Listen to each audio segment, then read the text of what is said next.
evidence that people on these meds weren't as hungry. You know, they check their satiety factors, check their leptin levels, all those things. Gee, you're not as hungry on this medicine, they lose weight. But why do we eat? Because of habit, right? 3 o'clock every day, you have something to eat. Hungry or not, right? We're not out in the field going, working all day going, gee, I'm not hungry, I'm not going to eat. Must be the new medicine I'm on. No. We go, I better eat. I've got a 12-hour shift to do. I've got 5 minutes. Or, gee, I always eat at 3, so I'm going to go eat. I mean, that's why people don't lose weight on them, because we still eat even though we're not hungry. That's the way it is. So this is my cool pig slide, because I love pigs. Phil said my PowerPoint needed help. He was very, very right. I'm very sorry. But I did throw in a pig picture. So this is another myth. Bad diabetes is the kind where you take insulin. And my joke is hogwash, because bad diabetes is diabetes that's too high. Sugars that are too high. Or if someone's having frequent lows. Your A1C is 6.9, but it's because you're 40 every morning. That's not good. That's bad diabetes. It's not a bad patient, just bad disease. So we got to figure it out. So insulin's not the bad guy. And I've given lots of saline injections with patients. No offense, Bill, but they're usually 40, 50-year-old men. They're like, oh, I'm going to die if I have to do this. Please no. And I say, it's smaller than a needle you poke your finger with. We'll do it together. And they poke and go, oh, that wasn't so bad. You go, yeah. And then your sugars right away come down. Right away come down. People go, I started the insulin. I think they're getting better. They're starting to come down. Okay, then you're on the wrong dose. We need more or something. So bad diabetes is just high sugars. Over time, everybody ends up on insulin. If you're in here because you're sick, or if you've just lived long enough with the disease, you're going to end up on insulin. So if someone's 40 and they go, my biggest fear is having to take shots, start right then. Don't say, oh, maybe it won't happen. It'll happen. We're out of pills. We don't have the good pills. So controlled diabetes is diabetes, or good diabetes is that they're controlled. They aren't going to have problems. So think of diabetes. I've got my little tube. Poor Tammy, she's seen these 100 times. But think of diabetes as glass in our vessels. You know, here's a guy with a sugar about 120. His heart can pump through that. Everything's good. Here's somebody with sugar about 320. And if we cut our hands with glass, we get a scab and inflammation and all that. We do that to the inside of our vessels over time, not one sugar, but over time, we've got clogged arteries, we've got problems. And I try to empower patients and teach them, this is what's going on, bud. And it's not something you play Russian roulette with. Your heart's got to pump through that. Try a shot of Lantus. Your doctor ordered it, try this at night. Morning sugars are 130. People feel like they have some control over it. Wow, okay, I can do this. And you're like, okay. It's a little bit easier. So insulin isn't the bad guy. Sometimes we joke in my little nerdy diabetes world that our medical crews nationwide are more insulin resistant than our patients. Because they're like, oh, he's such a nice guy, I need to give him insulin. Or, you know, and they're at 7.8, and a year later they're at 8.0, and come back in a year and we'll talk about insulin. Meanwhile, all this damage is happening, all right? So even at 7, they're higher than someone who isn't diabetic, right? So basal bolus regimens are good, mealtime insulin and long-acting insulin, but please send them for education. Nothing worse than somebody gets diagnosed with a heart attack and never knew what a carbohydrate was. They're losing their foot, they never knew to check their feet. You know, I mean, we go over that. We have time. You guys on the floor don't, doctors don't. So we need to work on that. And I think we do pretty good. So does everybody understand insulin? Our best thing is Lantus, and then the rapid acting at meals. The old 50-year-olds that had diabetes since they were 7, this is what they had. R that worked at breakfast, high sugar all through lunch, and then R again at supper that worked way after their sugar went high from eating, right? Didn't peak for a couple hours. So you can see why they have problems, right? And then Levemir, it's hard, we don't see much of it, but it's kind of like a little bit better in pH. It's twice a day dosing. So there's really, this one's all by itself, Lantus. And that's why it's $200 a vial. So pick the insulin that works for that patient. Their sugars aren't coming down. Are you taking your insulin? No. Call the pharmacy. They haven't picked up this prescription. They probably can't afford it. And so say, well, it's the ultimate. We love it. But maybe some MPH, 26 bucks at Walmart. That might be what we have to do. Okay. Now I threw this slide in because I love it. The one we were talking about insulin resistance. In dark-skinned patients, have you guys ever seen this or heard about acanthosis? Good, good. It's like a leathery patch of skin, oftentimes on the neck, the the elbows, under the breasts, inside the thighs, the knees, wherever there's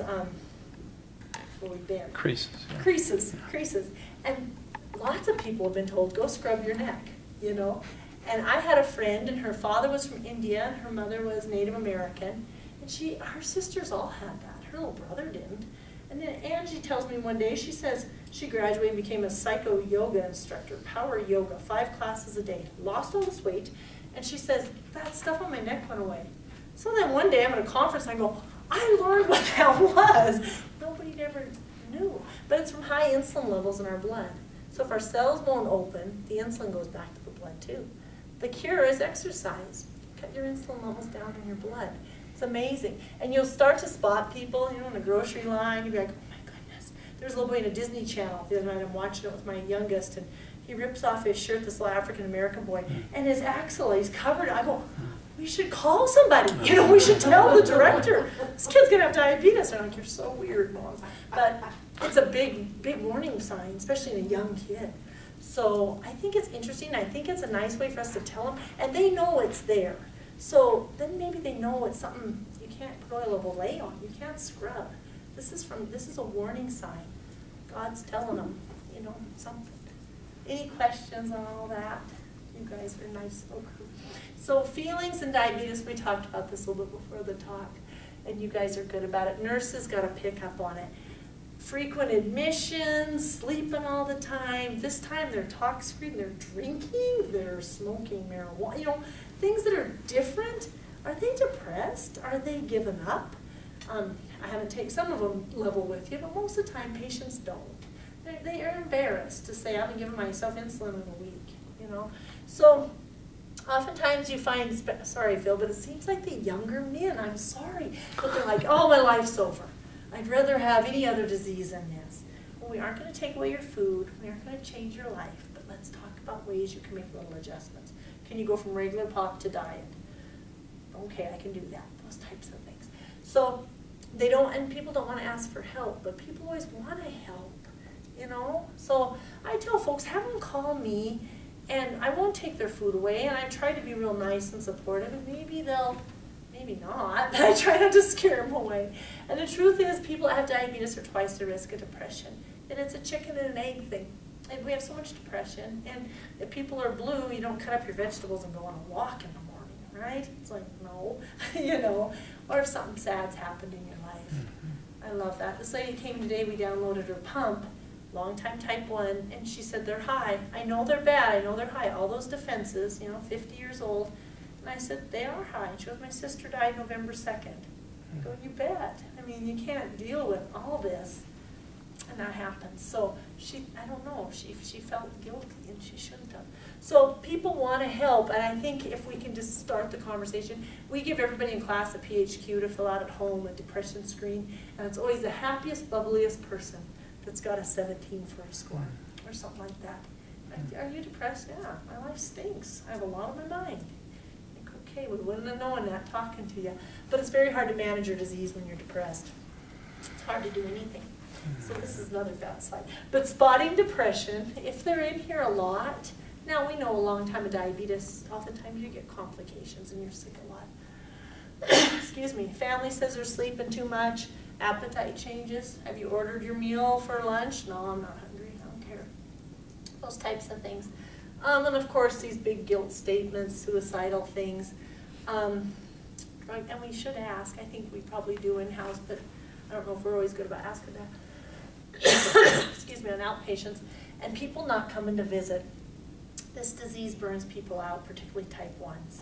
And it's well documented that you feel bad for this group, but yeah, they get kind of labeled, and the mom's given up on them, and I showed up and they were drinking a Pepsi and the sugar was high, or they're back in the hospital. You know, there's certain diseases where you just feel like, I'm done, buddy. And we do have some patients that have come in, and over the years, I know their families sort of broken away. What a bummer. And friends. So that's kind of hard. And then, of course, recent bad news. So ask them, and I think it's good to say, this is a hard disease, buddy. You know, they were just here a week ago. What's going on? Oh, I think my pump broke. Oh, I don't know. I think I have the flu. Your white count's 8. I don't know. say, you know, bud, this is a tough deal. Are you okay? You know, are you able to get your supplies? No, I went to get them and they were $50 for my strips and I'm in the donut hole. That's a common one. Okay, I had a guy missing dialysis because he was in the donut hole. Coming once a week. So those things are real things. And it's like, this disease kind of stinks. And I tell them, we get a new diabetic every day and we forget how hard it is for you. We just come in and go, you're diabetic, here's how to poke your finger, do this, do that. We really don't. But you know, were we a little too rough on you? And he's like, gosh, yeah, bossing me around and I still don't really believe I have it. So diabetes. And then these are, diabulimia isn't a diagnosis, but it's a term that we're using. And I didn't think I'd ever see it, but I sure have. I sure have. And it's oftentimes in type 1s. And it's an eating disorder. And food hoarding, don't want to go to lunch, don't want to eat lunch, don't ever talk about food. And the diagnosis, or the definition for diabulimia, is a condition when insulin dosing is inadequate for the purpose to lose weight. And the teenage girls, there's been a couple of early 20s and then a 16-year-old that we saw not that long ago that kind of fessed up that, well, if I keep them at 220, I don't gain weight. I mean, there's a lot of pressure to be skinny. And if you figure out, gee, I give a little less, especially when you're a teenager because you're going to live forever, you know. So that is, and they'll have a fruity breast sometimes, they'll be losing weight, but you can sometimes tell because they're losing muscle. You know, you got to kind of look at them. All of a sudden somebody looks terrible, but they say, I've lost 50 pounds, but they don't look good. Okay, that could be part of it. I've been off my insulin 2 weeks. Yeah, I know, I can tell. Your sugars are high. But eating disorders and type 1 diabetes are a lot more common than we thought. And I think medically we're overwhelmed with type 1 diabetes in a lot of folks, a lot of patients. And then throwing in one more horribly chronic illness like eating disorders are hard. We don't have a lot of people real trained in dealing with both of them, you know, nationwide, anywhere. But counseling is a good thing, but the first step is to bring it up. And we've got an 11-year-old who hoards food. He loves food, but he's been told a lot. Comes with diabetes, you can't have another helping. You can't have the Halloween candy. You can't. I don't know how you do it. I don't know. I've never had a kid with diabetes. But boy, that's a big red flag that they're going to hate their disease, and when they get the opportunity, they're going to go crazy on the eating bad food or those type. I don't know.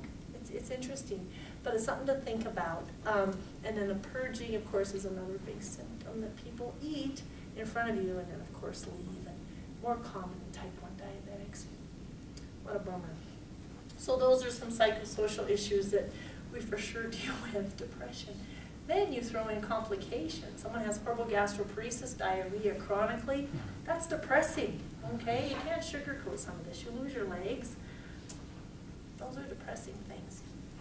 So any questions? We whipped through stuff pretty fast. Was any of it new to you? Tammy's all nice. I hope so. I hope so. I've got these little cards. Did you get these, Tammy, at the conference? Yes. Well, I should say one's a card. I'm out of the ones that are oral meds, but if they're helpful, they're a quick cheat sheet board questions. Do you have to take your boards again? Do you? No. So you don't care about that. But just on the injectables and then on the orals and how they work and those types of things. But it's amazing how few people know how their meds work. But if they know there's 3 big areas of type 2 diabetes, 4 if we count the gut, and this is why your meds work. This doctor keeps piling on pills because you're only on metformin to work on the liver, and it's doing a good job, but something to help your insulin work better would help too. Okay, you know, that type of thing. And some people say, just give me insulin. Just give me a shot of Lantus. I'm tired of pills. So. All right, thank you, girls. Thanks, Phil. Thanks, Ida. Thank you.